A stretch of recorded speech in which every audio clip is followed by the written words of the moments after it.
자, 오늘은요, 사사기 1장의 세 번째 시간입니다. 유다와 시므온 지파가 하나님의 도우심으로 아도니베섹을 잡는 전쟁이 하나가 나와 있고, 또 유다 지파가 예루살렘과 헤브론을 치는 또 전쟁이 나와 있습니다. 그 전쟁은 이어서 하는 건데 되게 이 전쟁에서 승리를 거두게 되는 그런 내용을 가지고 오늘 공부하도록 하겠습니다. 자, 같이 한번 읽어보실까요? 4절부터 읽겠습니다. 시작. 유다가 올라가매 여호와께서 가나안 족속과 브리스 족속을 그들의 손에 넘겨주시니 그들이 베색에서 10,000명을 죽이고 또 베색에서 아도니베섹을 만나 그와 싸워서 가나안 족속과 브리스 족속을 죽이니 아도니베섹이 도망하는지라 그를 쫓아가서 잡아 그의 엄지손가락과 엄지발가락을 자르매 아도니베섹이 이르되 옛적에 70명의 왕들이 그들의 엄지손가락과 엄지발가락이 잘리고 내 상 아래에서 먹을 것을 줍더니 하나님이 내가 행한 대로 내게 갚으심이로다 하니라. 무리가 그를 끌고 예루살렘에 이르렀더니 그가 거기서 죽었더라. 유다 자손이 예루살렘을 쳐서 점령하여 칼날로 치고 그 성을 불살랐으며 그 후에 유다 자손이 내려가서 산지와 남방과 평지에 거주하는 가나안 족속과 싸웠고 유다가 또 가서 헤브론에 거주하는 가나안 족속을 쳐서 세세와 아히만과 달메를 죽였더라. 헤브론의 본 이름은 기럇 아르바였더라. 자, 여러분 거기 한번 보세요. 텔아비브 보이십니까? 지도에 위쪽에 텔아비브 보이죠? 네. 그 다음에 예루살렘도 보이십니까? 예루살렘 보이죠? 그 다음에 헤브론 땅도 보입니까? 네, 그렇습니다. 예루살렘보다 남쪽으로 더 내려오면 헤브론이 있고, 그 다음에 왼쪽으로 쭉 가서 지중해 쪽을 보니까 뭐가 지금 있는 거냐면 가자가 있어요, 없어요? 가자가 요즘에 뭐 하는 데인 줄 아세요? 요즘에 팔레스타인 사람들이 그쪽에 모여 있어가지고 우리 원래부터 여기서 살았었는데, 우리 옛날 조상 때부터 살았었는데 이 땅도 내놓고 집도 다 내놓고 우리한테 이스라엘이 샀다고 다 나가라 그러면 우리 어떡하냐 그러면서 우린 여기서 못 나간다라고 버티면서 지금 이스라엘하고 전쟁을 하고 있는 그 지역이 어디라고요? 네, 가자 지구입니다. 자, 예루살렘과 헤브론의 위치를 여러분들이 이제 대충 기억을 해두시면 되겠습니다.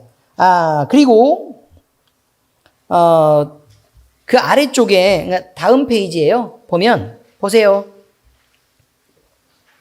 보이시나요? 자, 거기 보니까 우리는 기본적으로 어디를 먼저 생각해야 되는 거냐면 브리스 족속 있는 위치 한번 찾아보세요. 브리스 족속이 어디에 있어요? 여리고를 건너서 어느 쪽으로요? 서쪽으로 좀 움직이면 살짝 위쪽에 뭐가 있어요? 브리스 족속이 있죠. 그러니까 결국 이 브리스 족속의 아래쪽부터 시작해가지고 여부스, 그 다음에 아모리 족속, 헷 족속. 자, 여기가 있는 모든 족속들은 이 아래쪽은 말이죠. 누구의 통치 범위 안에 속해 있는 거냐면 유다의 범위 안에 속해 있는 거죠. 그러니까 결국 전쟁을 하면 네, 그렇습니다. 브리스 족속부터 시작해서 그 아래쪽으로 여부스 족속, 아모리 족속, 헷 족속 이렇게 다 점령을 해가는 전쟁을 할 수밖에 없다라고 얘기해서 그 위에 있는 지도하고 함께 연결을 해보니까요. 헤브론은 어디에 있는 거냐면 아모리 족속의 땅에 있죠. 보이세요? 연결이 돼요? 같은 페이지에, 아니 같은 종이에 들어있나요? 같은 종이 앞뒤로 이렇게 넘기면 헤브론이 위치하고 아모리 족속의 위치가 지금 거기 들어있죠? 그 다음에 예루살렘은 여부스 족속의 위치 쪽으로 있는 거 보이시나요? 보이시죠?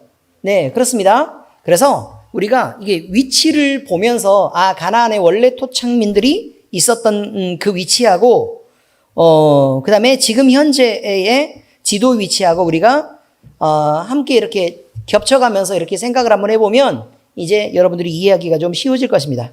자, 이제요. 배색 배색이라고 얘기하는 내용이 나옵니다. 아도니 배색이라고 나올 때 배색이라는 말은 뭘 말하는 거냐면 애굽에서는 왕을 말할 때 뭐라고 말해요?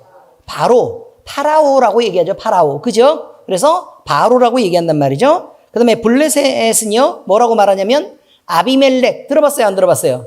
성경을 읽다가 아비멜렉이 나오는데 아비멜렉이 아니 그 전에 누가 아비멜렉이 아브라함하고 나왔는데 그 다음에 보니까 무슨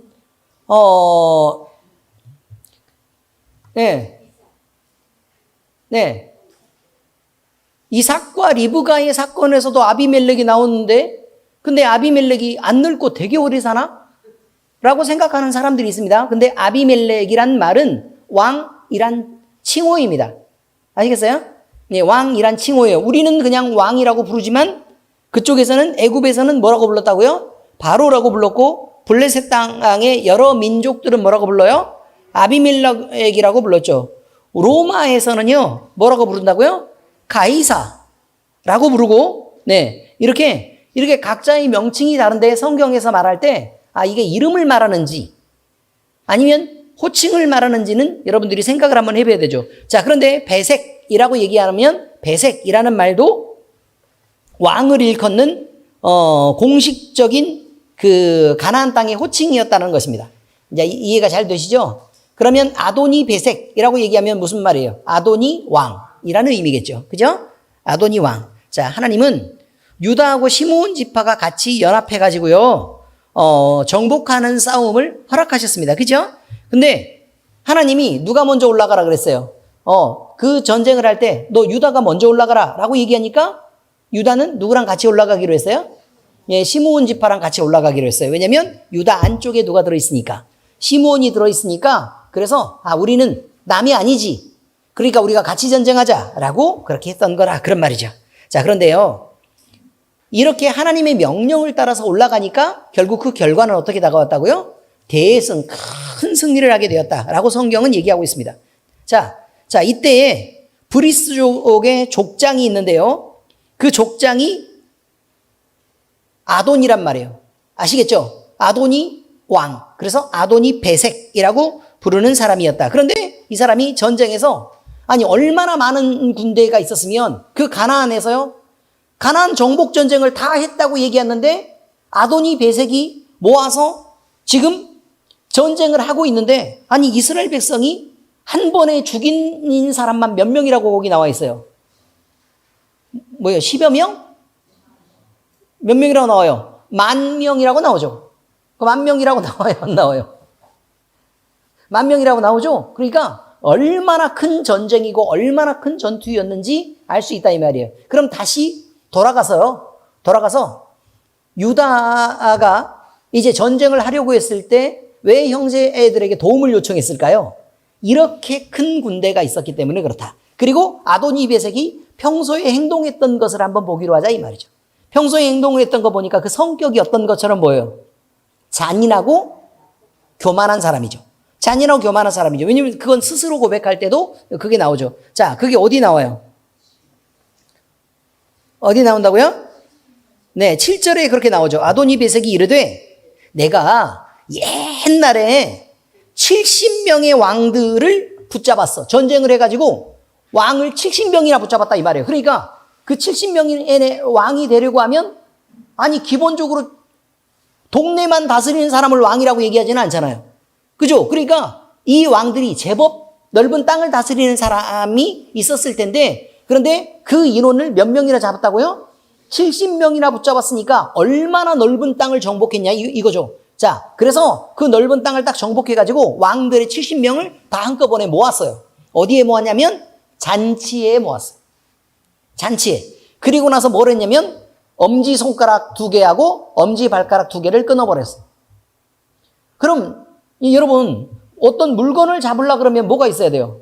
엄지가 있어야 이렇게 힘있게 잡을 수 있잖아요. 그죠? 자, 그러면 물건들은 이렇게 잡아도 되죠. 그래요, 안 그래요? 이렇게 잡아도 되잖아요. 근데 이건 힘있게 잡을 수 있어요, 없어요? 없지요. 잘 잡을 수도 없고 힘있게 잡을 수도 없어요. 그러니까 이건 누구나 쉽게 뺏길 수 있죠. 그러니까 엄지를 잘랐다는 건 힘을 못 쓰게 한다는 얘기예요. 그래서 어쨌든 완전한 완전하게 한 사람으로서 활동을 못하게 한다 이거예요. 자, 그 다음에 엄지발가락을 자르면 여러분 어떻게 되는 줄 아세요? 일단 한 발로 서 있을 수는 없어요. 네, 왜냐면 그 끝에 힘을 주고 서 있어야 되는데 한 발로 서 있기가 대단히 어렵다 그 말이에요. 물론 나이가 드니까 한 발로 서는 게 좀 불가능해지긴 하더라고요. 중심이 좀 잘 안 잡히고 흔들려가지고 이게 쉽게 되네? 네, 저는 되지만 연세가 드신 분들은 쉽게 한 발로 서 있기가 어렵다. 이런 의미입니다. 자, 그런데 한 발로 서기가 어렵고 그 다음에 달리는 게 불가능해요. 왜냐면 마지막에 힘을 딱 해서 치고 나가야 되는데 엄지발가락이 대부분의 힘을 담당을 하죠. 대부분의 힘을 그렇게 담당하죠. 그러니까 운동 능력이 심하게 떨어진단 말이에요. 그러니까 아니 물건을 잡을 수도 없고 무기를 쥘 수도 없고 왜냐면 칼을 쥘려면 이렇게 쥐어야 되는데 그렇죠? 칼을 쥐려면 이렇게 쥐어야 되는데 이게 엄지손가락이 없으니까 쥘 수가 없는 거예요. 그러니까 무기를 들 수도 없고 혹시나 무기를 잡는다고 해도 이렇게 잡는다고 해도 싸울 수는 없죠. 왜냐면 힘이 안 들어가니까. 더군다나 운동 능력이 떨어져서 발을 마음대로 움직일 수도 없고 그러니까 이 사람들은 생명이 끝났다 이런 거예요. 자, 그래서 이렇게 엄지손가락, 엄지발가락을 잘랐는데 몇 명을 잘랐다고요? 70명이나 잘랐다 그 말이에요. 그런데 내 상 아래에서 먹을 것을 줍더니라고 말해요. 내 상 아래에서 먹을 걸 주었다는 얘기는 내가 먹다가 떨어뜨렸다 라는 말이면 자존심을 좀 덜 상할 수 있죠. 그렇지 않습니까? 떨어뜨린 걸 주워 먹는다라고 얘기하면 그것도 대단히 자존심이 상하는 말인데 이렇게 생각을 한번 해보세요. 70명의 왕이 먹을 수 있도록 음식이 떨어질까요? 그러면 음식이 아래에 있다는 건 무슨 말일까요? 자, 먹어라고 던지고 패댕이 치고 이렇게 했다는 거죠. 의미를 아시겠어요? 그지? 그러니까 얼마나 자존심이 상하는 상황이냐 이 말이에요. 근데 그렇게 했다는 거예요. 내 상 아래서 먹을 것을 줍게 했다는 거죠. 하나님이 내가 행한 대로 내게 갚으심이로다 라고 얘기하죠. 자, 유다가 아도니베섹을 잡았어요. 그래서 결국은 그를 어떻게 했다고요? 쫓아가서 엄지손가락과 엄지발가락을 잘랐어요. 그러니까 아도니베섹이 자기 입으로 고백하기를 뭐라고 얘기해요? 하나님이 예전에 내가 행동했던 것을 그대로 하게 했구나라는 거예요. 자, 그런데 생각을 한번 해보세요. 옛적에 일어난 일을 이스라엘 백성이 어떻게 아냐고요? 유다 사람들이 어떻게 알겠어요? 아도니베섹이 과거에 70명의 왕들을 잡아다가 놓고 잔치를 벌이는 상을 해놓고 자기들은 음식을 먹고 흥청망청하면서 손가락과 발가락에 엄지를 자르고 그리고 음식을 던져 먹고 해서 그들에게 수치를 주면서 그걸 주워 먹게 했다라는 걸 이스라엘 백성이 어떻게 알았겠냐고. 그거 모르는 거잖아요. 그런데 이스라엘 백성들은 전쟁에서 아도니베섹을 쫓아가서 그의 손가락과 발가락의 엄지를 잘랐다는 거죠. 그런데 우연히도 이런 일이 벌어졌을까요? 아니면 잘랐는데 하나님이 기억하게 하셔서 그 우연한 일을 일어나게 하셨을까요? 이거죠. 하나님이 우리가 한 일을 있는 것처럼 보입니다. 안 보는 것처럼 보이죠. 안 보는 것처럼 보이는데 늘 우리는 그걸 주의해야 돼요. 하나님이 내가 행한 대로 내게 되돌려 갚으신다는 걸 알아야 돼요. 우리 교회에 저한테 상담을 하러 온 어떤 여자 집사님이 계세요.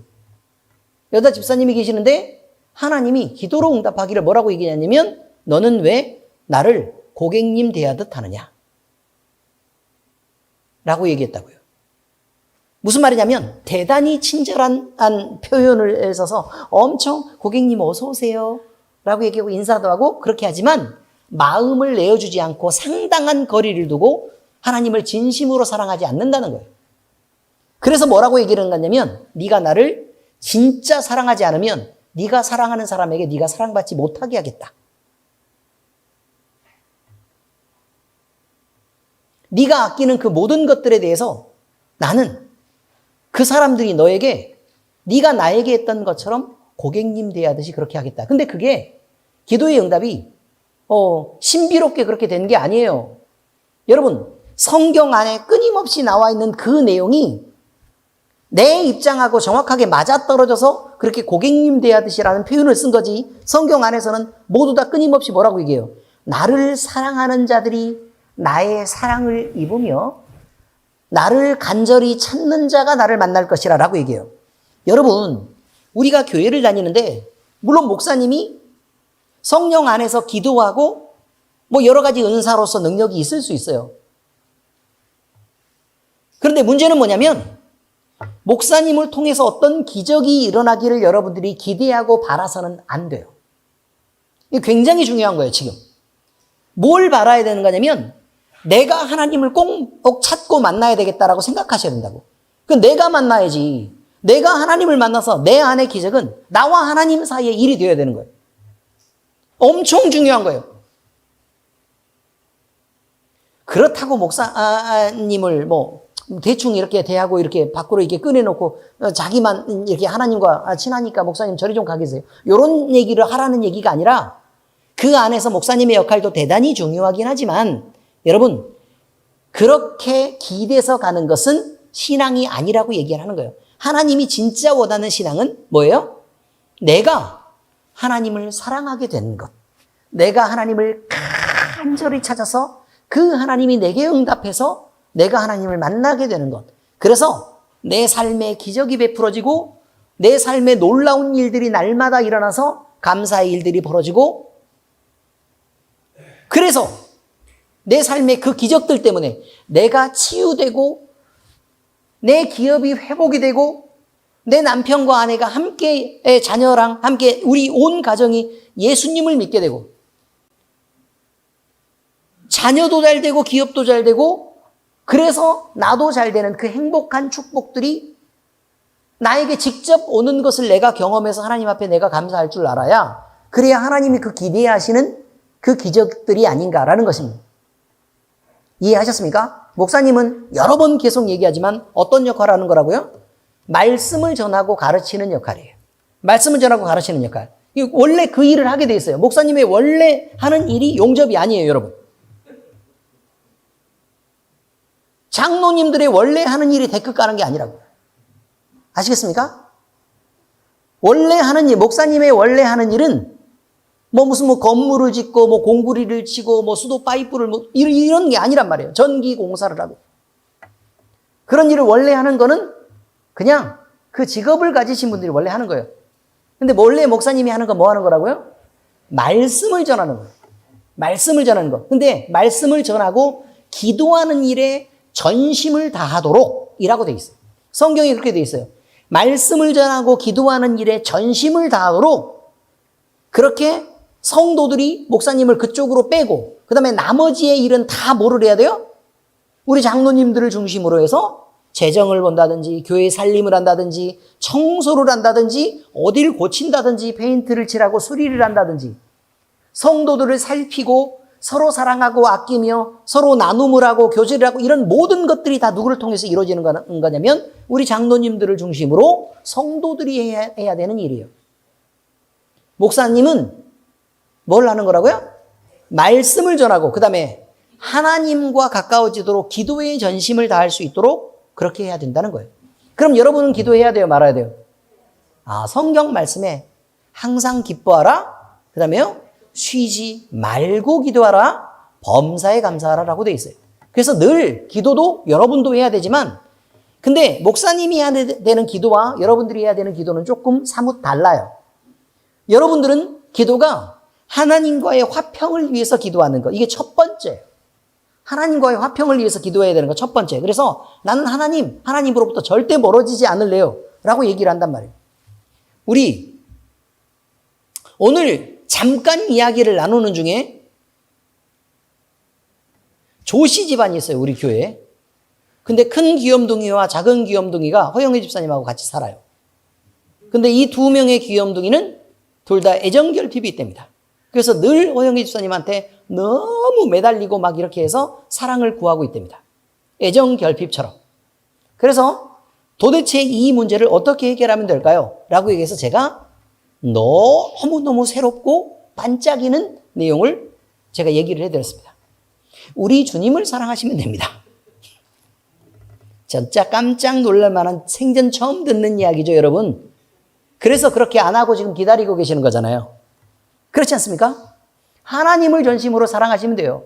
그러면 하나님의 사랑을 발견하면 그게 너무 벅차게 가슴으로 채워지기 때문에 사실 사람으로 받는 여러 가지 관심과 사랑 같은 것을 그다지 구하지 않게 된답니다. 이게 굉장히 중요해요. 근데 그럼에도 불구하고 왜 저 가정에 저렇게 동글동글하고 맨질맨질한 두 귀염둥이를 허영애 집사님한테 여전히 붙여놓고 여전히 애정 결핍이라 그래서 계속해서 매달리게 허락하시는가? 그것은 허영애 집사에게 고칠 부분이 있기 때문에 그렇다라고 얘기한 거예요. 그래서 사랑을 넉넉하게 베풀고 주고 하면서 하나님의 사랑을 아직도 배워야 될 부분이 대단히 많이 있어서 내가 너를 이렇게 사랑하는 것을 네가 알고 있느냐라고 하나님은 계속해서 허영애 집사 마음속에 묻는 거란 말이에요. 여러분, 저 집안은 그렇구나 라고 생각하시면 곤란해요. 우리 모두에게 주님은 그렇게 말씀하시고 계시죠. 나를 사랑하는 자들이 나의 사랑을 입을 거다. 나를 사랑하는 자들이 나의 사랑을 입을 거다. 나를 간절히 찾는 자가 나를 만날 것이다. 그 주님을 만나려면 어떻게 해야 돼요? 어디를 헤매고 돌아다녀야 돼요? 그래서 헤매고 돌아다니는데 뭐 어디 돌아다니면 홍린 갔다가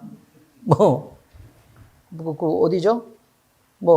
그다음에 한소반 갔다가 막 이렇게 식당으로 돌아다니면서 주님이 어디 계시나? 안 계시면 배고프니까 일단 먹고 가자.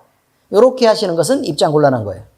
어떻게 찾아야 되는 거냐면 하나님의 말씀을 읽으면서 주님을 찾는 거예요. 말씀을 읽으면서 그 안에서 있는 주님을 찾는 거예요. 주님 저를 만나주세요. 기도하면서 주님을 찾는 거예요. 이게 간절히 주님을 바라는 거예요. 그리고 또 뭐 하면서 찾는 거냐면 찬양하면서 찾는 거예요. 주님을 찬송하고 부르면서 주님이 들으시죠? 그래서 내 마음의 전심을 다해서 부르는 찬양에 내 마음을 열어놓고 주님을 향해서 늘 그렇게 내가 찾고 찾으면 주님을 만나는 거예요. 그러면 우리가 그 간절히라는 그 말과요, 또 이렇게 돼 있어요. 너는 내게 부르짖으라. 내가 응답하겠고 네가 알지 못하는 크고 비밀한 일을 너희에게 보이리라. 라고 되어 있습니다. 여러분, 우리가요, 하나님을 간절히 찾는다는 것은, 자, 이게 간절함이라고 생각하시면 곤란해요. 하나님 아버지 감사합니다. 이렇게. 아시겠어요? 대충? 그리고 이것도 간절히 찾는 거다. 그러니까 이게 간절해지면요, 숨이 안 쉬어져요. 그렇지 않아요? 가슴이 아프고 숨이 안 쉬어진다고요. 너무 간절해지는 순간에는. 그때 속으로 막 파고들다가 그러다가요. 도저히 안에서 막 이게 너무 맺혀가지고 견딜 수 없을 그때의 소리를 하나님을 향해서 소리를 확 지르면서 주님이라고 얘기하고 내가 하나님을 그렇게 부르짖는 것을 그렇게 부르는 것을 뭐라고 얘기하는 거냐면 부르짖는다고 표현해요. 부르짖는다는 건 내가 별로 간절하지도 않는데도 소리만 크게 낸다고 부르짖는다고 얘기하는 게 아니라고요. 그런 부르짖음이 있으면 너는 내게 부르짖으라. 하나님께 그렇게 부르짖으라는 거예요. 근데 그 부르짖음은 간절함 뒤에 오는 거예요. 간절함 앞쪽에 있는 게 아니고. 그래서 부르짖으라. 그러면 어떻게 한다고요? 내가 응답하겠다고 얘기해요. 내가 대답하겠다고 얘기하는 거예요. 근데 간절함도 없고 부르짖음도 없는 상태에서 하나님을 그냥 뭐 어떻게 해주시겠지. 나는 걱정이 많이 되긴 하지만 하나님은 좋으신 하나님이니까 알아서 잘해 주실 거야 라고 이렇게 쓱 지나가고 그걸로는 하나님 못 만난다고. 미안하지만 못 만나요. 내 간절함을 여러분 분명히 거기다 더하셔야 된다는 말이에요. 그리고 부르짖어야 된다는 말이에요. 내 심장을 빼내는 것처럼. 그럼 내가 응답하겠고 그 다음은 뭐예요? 응답하는데 그냥 왜? 라고 응답하시지 않는다는 거예요. 그 부르짖음 속에 들어있는 그 모든 것에 대해서 이미 하나님은 알고 계신다는 뜻이죠. 그래서 그 부르짖음과 그 응답하겠다라는 그 말과 함께 대답, 그래 왜? 라고 얘기할 때 하나님은 우리를 품으실 거라는 거예요. 근데 그 품으시는 것 속에 뭐가 들어있는 거냐면 네가 알지 못하는 크고 비밀한 일을 너에게 보이리라. 이렇게 말하는 거죠. 너에게 보이리라. 정말 놀라운 거예요. 그럼 그 크고 비밀한 일이 뭐가 있는지 궁금하지 않냐는 거예요. 왜 그걸 여러분들은 맨날 목사님을 통해서 듣냐고. 간절히 찾지도 않고 부르짖음도 없으면서 늘 그걸 목사님을 통해서 들으려고 하는, 다른 사람을 통해서 들으려고 하는 것은 여러분, 안 만나겠다라고 작정한 사람과 같은 행동입니다. 잘 생각하셔야 됩니다. 우리가 사는 세상에서는요, 삶의 고난과 역경, 수많은 전쟁이 존재합니다. 이것을 하나님이 우리에게 허락하신 이유가 있다 그랬어요. 하나님이 우리에게 이렇게 허락하신 게 있다. 여러분, 현재의 고난은요, 우리를 연단합니다. 연단은 우리를 참고 견디게 하는 시간을 끌고 갑니다. 인내하게 하죠. 자, 그 인내가 지나가면 우리에게 무엇이 있다고 말한다고요? 소망을 이루게 한다. 이렇게 말합니다. 성경은. 현재 고난을 당하는 것이 하나님이 보시기에는 그럼 하나님이 보시기에는 뭐 때문에 우리에게 그걸 주셨냐면 연단하시기 위해서. 그죠? 그 연단을 참아내는 그 시간 동안에 뭐 하는 걸 보려고. 간절히 찾고 그걸 넘어서 부르짖는지 보려고 하는 거예요. 이해되셨어요? 간절히 찾고 부르짖는지를 보려고 하는 거예요. 그럼 간절히 찾고 부르짖으면 하나님이 뭐 한다고요? 크고 비밀한 일을 우리에게 보이는데 하나님을 알고 예수님을 발견하는 그 소망을 이루게 한다는 거예요. 이게 어마어마하게 중요한 일입니다. 그러면 우리에게 있는 고난의 종류가 뭐냐는 거예요, 이제. 우리에게 있는 고난의 종류. 자, 그러면 꼭 기업이 망해야만 고난을 받는 거 아니라고요. 우리가 지금 병에 걸려가지고 병실에 입원해가지고 크게 고통을 당하는 것만 고난이 아니죠. 물론 그것도 고난이에요. 삶에서 만나는 작은 부딪힘과 또 사람들 사이에서 실망하고 좌절하는 내 마음과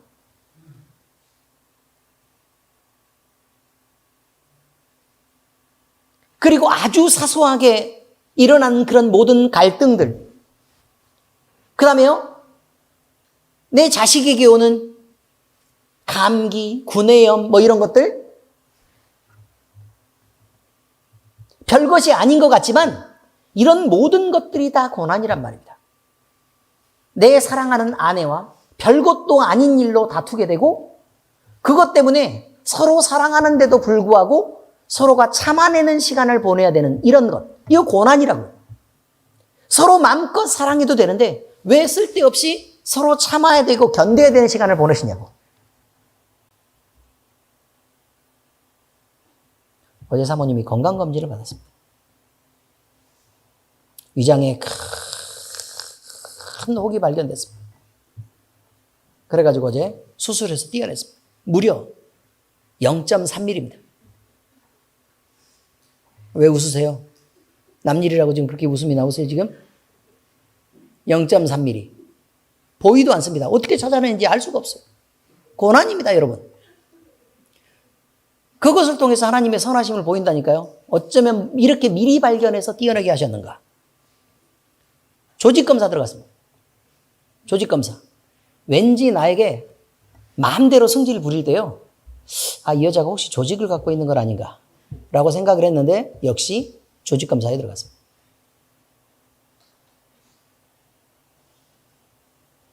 여러분, 우리의 삶에서 답답한 지경으로 내몰리는 상황이 아니어도 우리가 갖는 여러 가지 불편함들이 고난이고 그 고난을 통해서 하나님이 역사하시고 하나님을 발견해 가게 하시려고 하는 의도가 있다는 것을 우리는 잊으면 안 됩니다. 늘 잘 나가는 것들만 생각하지 마시고 왜 하나님이 우리에게 이것을 생각하게 하셨는가? 왜 장이 꼬이고 가스가 빠지지 않게 하셨는가? 왜 우리에게 갈등해서 말다툼을 자꾸 하게 하셨는가? 이런 것들은 우리가 늘 생각하고 있어야 되는 것입니다. 하나님을 믿고요, 그의 백성으로 살면서 하나님의 도우심을 받고 또 여러 훈련 과정을 거친 후에 천국에 이르게 되는 성도의 삶이는 성령의 견인되는 복된 구원의 길인 것입니다. 우리가 이런 사소한 일들을 겪으면서요, 이 구원의 길을 우리가 걷고 있다는 것을 증명해 가는 것입니다. 누구에게 증명하는 거냐? 하나님께 증명하는 거예요. 먼저는. 그래서 하나님 보세요. 우리가 주님을 향해 걷고 있잖아요. 라고 하나님께 보여주는 것입니다. 그리고 또 누구에게 증명하는 거냐면 사람들에게 증명하는 것입니다. 사람들에게.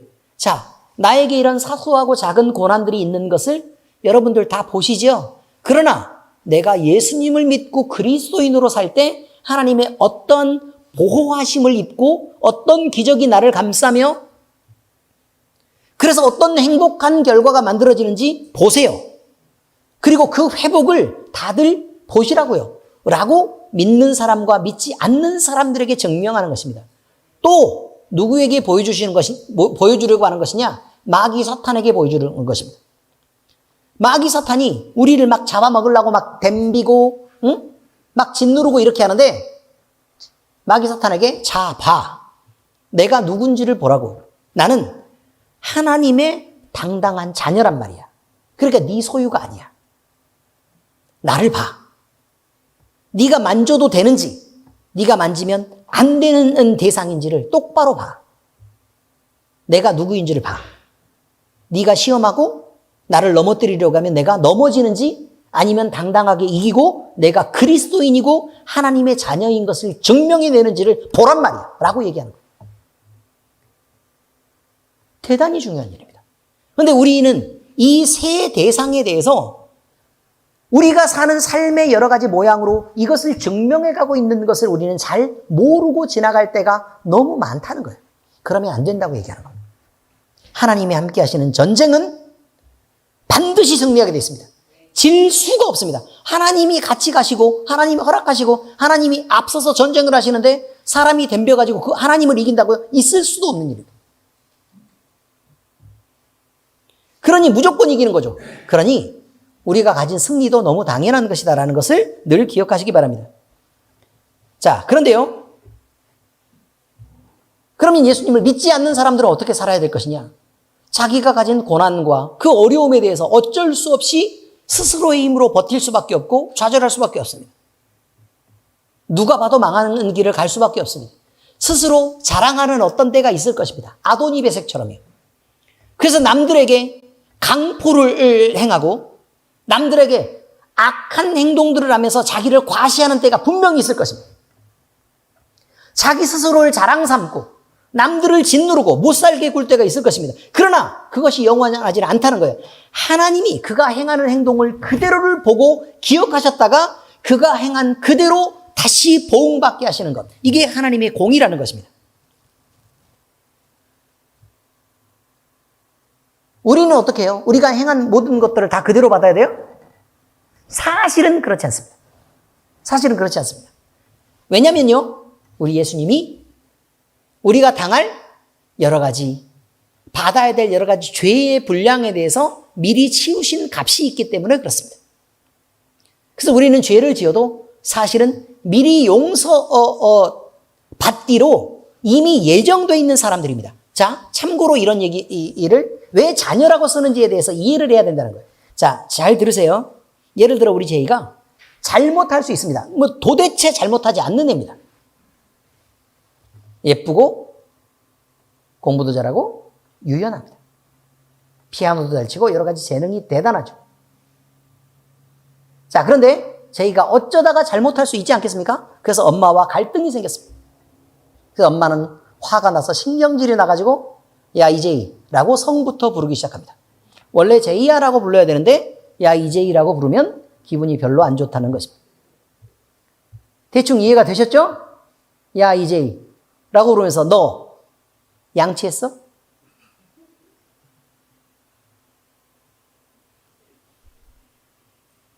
오늘 한 번 안 닦는다고 이빨이 썩어 문드러지는 것도 아닌데 그걸로 대단히 날카롭게 나옵니다. 그렇지 않냐 제이야? 맞지? 그런데요, 제이도 잘못한 걸 알기 때문에 눈치를 이렇게 보다가 양치를 하러 부지런히 뛰어갑니다. 자, 그때요, 잘못을 했어요. 그럼 잘못을 지적해요. 그럼 지적하는 거는요, 그 잘못 때문에 그러면 자, 그럼 너는 양치를 하고 와서 네가 스스로 양치를 안 했기 때문에 넌 지금부터 이러이러한 벌을 받아야 돼 라고 리스트를 적어가지고 모두 벌을 주려고 지적하는 것일까요? 아니라는 것입니다. 적어도 엄마는요, 애가 이빨이 더 건강했으면, 치아가 건강했으면 하는 마음에서 하는 말입니다. 대단히 선한 의도를 갖고 있습니다. 그렇죠? 예, 그렇죠? 들었냐? 들었어, 안 들었어? 엄청 좋은 뜻을 갖고 얘기를 하는 건데 그저 쉽게 화를 내는 것처럼 보여서 엄마는 자꾸 쉽게 너무 화를 내는데 피곤한가? 이런 느낌을 자꾸 갖게 한다는 것입니다. 맞죠? 여러분, 부모가 자식에게 잘못했을 때 그것을 지적할 때는 벌 주려고 하는 게 아니고 바르게 하려고 하는 것입니다. 좋은 습관을 만들려고 하는 것입니다. 그러므로 우리 죄인은 엄마의 화내는 것처럼 보이는 그 사랑을 고운 시선으로 받고 받아들여야 되는 것입니다. 알겠습니까? 그런데 문제는 우리 죄를 지나치게 혼내지 않는 것도 중요합니다. 왜냐하면 이미 죄에게 충분히 사랑에 빠져 있는 엄마이기 때문에 그렇습니다. 하나님이 그렇다는 거예요. 하나님이 그렇다. 하나님은 우리가 잘못할 때 자, 하나님이 이렇게 하라 그랬어요. 안 하고 계속 버티면서 뺀질뺀질합니다. 여기서 뺀질뺀질한 척도를 어떻게 알 수 있느냐? 이마가 얼마만큼 벗겨졌느냐를 보면 알 수 있어요. 얼마나 뺀질뺀질한가. 자, 이때 중요한 것은 뭐냐면 하나님은 그렇게 뺀질뺀질하게 그래도 기다리십니다.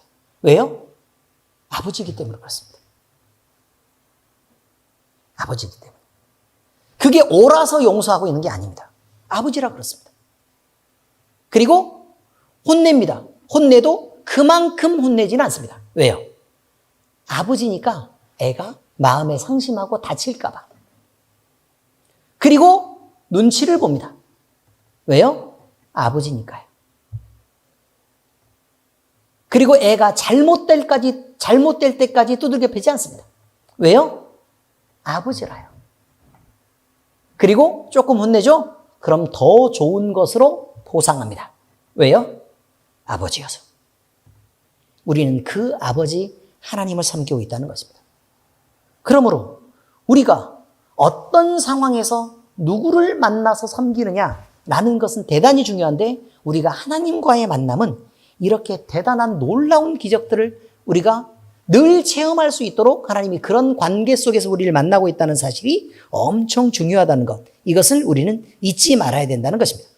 그러므로 우리는 우리가 행한 만큼 잘못한 만큼 사실 혼나지 않습니다. 잘못한 건 맞는데 혼을 내서 우리가 혼나는 것도 맞는데 우리가 잘못한 만큼 혼나지도 않고 또 잘못 때문에 벌을 받으라고 혼내는 것도 아니라 그 말이에요.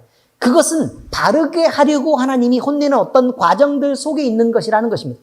우리가 하나님이 아버지라는 것을 잊으면 늘 무서운 하나님, 공의의 하나님만 생각하게 되는데 하나님은 공의의 하나님인 것이 분명히 맞지만 그러나 우리를 한없이 사랑하시는 사랑의 하나님인 것을 우리가 잊지 말아야 될 것을 우리는 늘 기억해야 됩니다.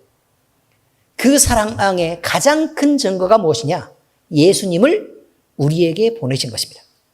하나님의 가장 사랑하는 주님을 우리 예수님을 우리에게 보내주셔서 그가 죽도록 희생하는 그 일을 하나님은 참아내셨고 그 큰 사랑을 우리에게 보여주셨습니다. 우리가 그것이 우리 마음속에 와서 꽂힐 때야 비로소 우리는 하나님을 알아가기 시작하는 것입니다. 기도하겠습니다. 하나님 아버지 감사합니다.